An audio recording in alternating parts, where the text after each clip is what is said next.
Oi pessoal, tudo bem? Espero que estejam aí todos bem, né? A gente tem início hoje então nossa primeira videoaula. Enquanto a gente estiver nesse período aí de reclusão, a gente vai estar trabalhando por aqui, certo? Bom, a gente fez a nossa última avaliação na última quinta-feira de aula e para hoje então a gente preparou o início do capítulo 2, Atomística. Videozinho bem curtinho para a gente começar a discussão, certo? Estudo do átomo. Bom, primeira ideia, então, século V antes do cara, Grécia Antiga. Alguns filósofos propuseram a ideia, né? Primeiro de água, depois terra, água, fogo e ar, né? O Empédocles é o primeiro filósofo a falar nessa ideia de 4 elementos químicos e que seriam intercambiáveis entre si, ou seja, a gente poderia transformar um elemento em outro, uma substância química em outra substância química, e isso permeou aí todo o período da Idade Média, onde o homem queria transformar chumbo, mercúrio em ouro, certo? Bom, a gente sabe que essa ideia não é válida, né? Apesar de a gente hoje conseguir fazer a tal da transmutação, nós conseguimos, mas ela é muito cara, né? Um pouco mais complexa de ser feita, tá?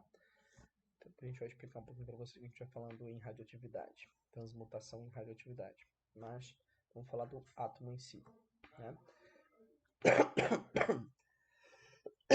Desculpa. Leucipo e Demócrito de Abdera são dois filósofos que vão propor a primeira ideia de átomo. Eles vão propor o conceito de átomo. O que significa a palavra átomo, né? A é uma negação, né? Sem, e tomos quer dizer partes. Então a gente acaba traduzindo isso aí como sendo algo indivisível, certo? Para a gente entender a nossa próxima concepção científica, concepção de átomo, né? A gente precisa de dois pressupostos, duas outras teorias científicas para a gente poder falar do modelo atômico que vem em seguida. Só que esse modelo atômico foi só no século XIX, tá? Só para você ter noção, a gente está falando aqui de século V antes do cara, século XIX. Então, quantos séculos se passaram? Né? 24 séculos, quase 2.500 anos acabaram se passando. Mas vamos lá.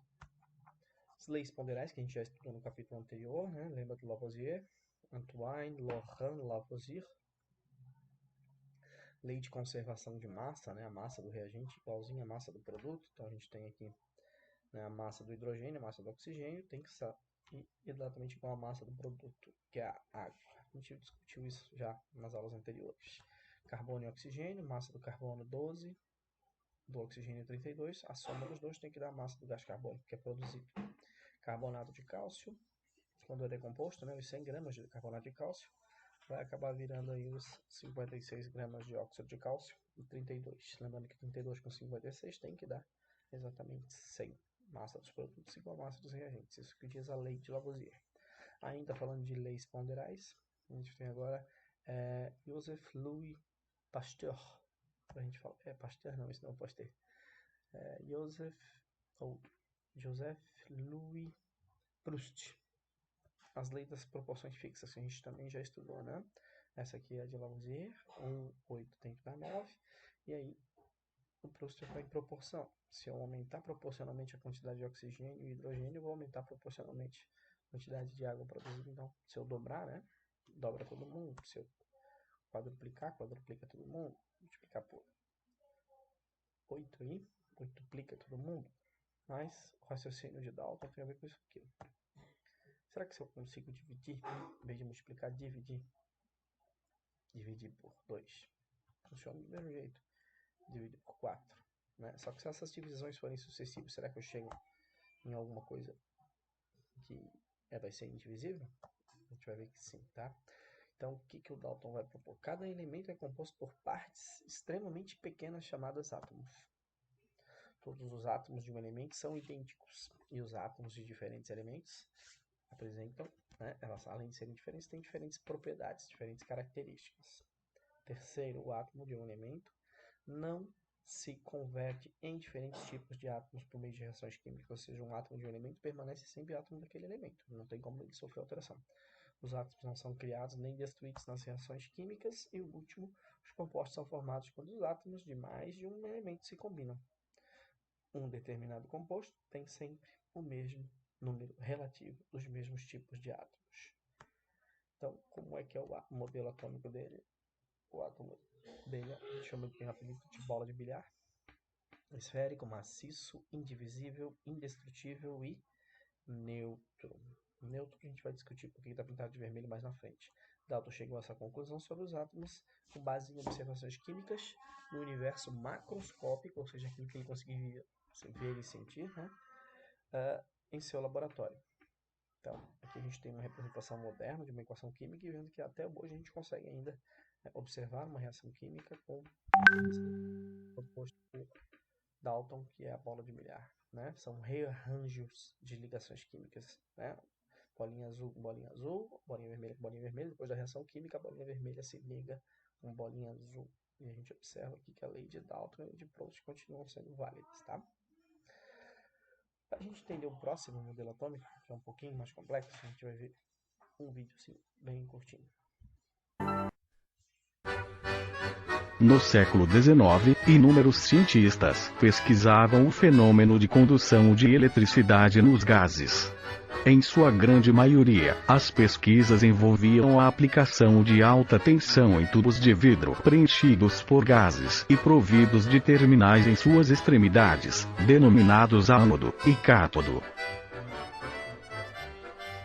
Por meio de um amperímetro ligado ao experimento, era possível verificar que, dependendo da pressão no tubo, da distância entre os eletrodos e da diferença de potencial existente entre eles, os gases conduziam corrente elétrica.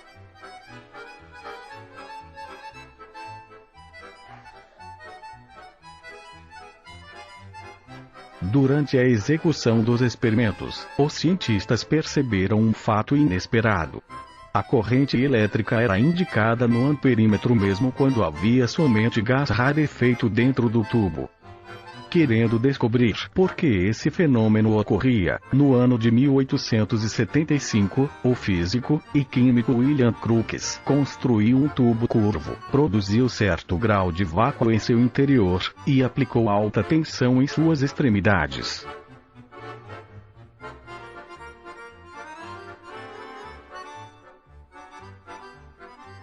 Ao fazer isso, ele percebeu que uma determinada região do tubo apresentava uma luminescência esverdeada.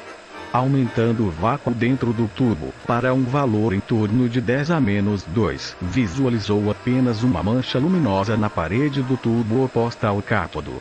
Crookes concluiu que esta luminescência era algum tipo de radiação que partia do terminal negativo, indo em direção ao terminal positivo. Essas radiações foram denominadas de raios catódicos. No entanto, Crookes não conseguiu determinar a natureza das mesmas. No ano de 1897, o inglês J. J. Thomson realizou novas experiências que o levaram a concluir que os raios catódicos se propagavam em linha reta, pois, se um objeto for colocado na sua frente, é criada uma sombra simétrica na parede da ampola. Os raios catódicos, ao baterem em uma ventoinha mecânica, posicionada dentro do tubo, a faziam girar. Então possuíam massa, e consequentemente, eram matéria.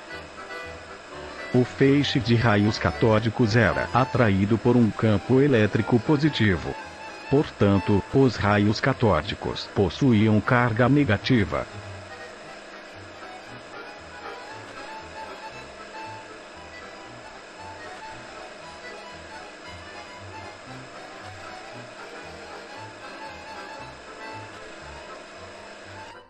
Depois de vários experimentos, J. J. Thomson também conseguiu determinar a relação entre a carga e a massa dessas tais partículas, sendo este valor 1,7 vezes 10 elevado a menos 11. Thomson é considerado o descobridor do elétron, porque lançou a hipótese. Então, se ele é o descobridor do elétron, a gente tem que olhar o modelo atômico dele e pensar em elétron. Então vamos dar uma olhadinha, olha só.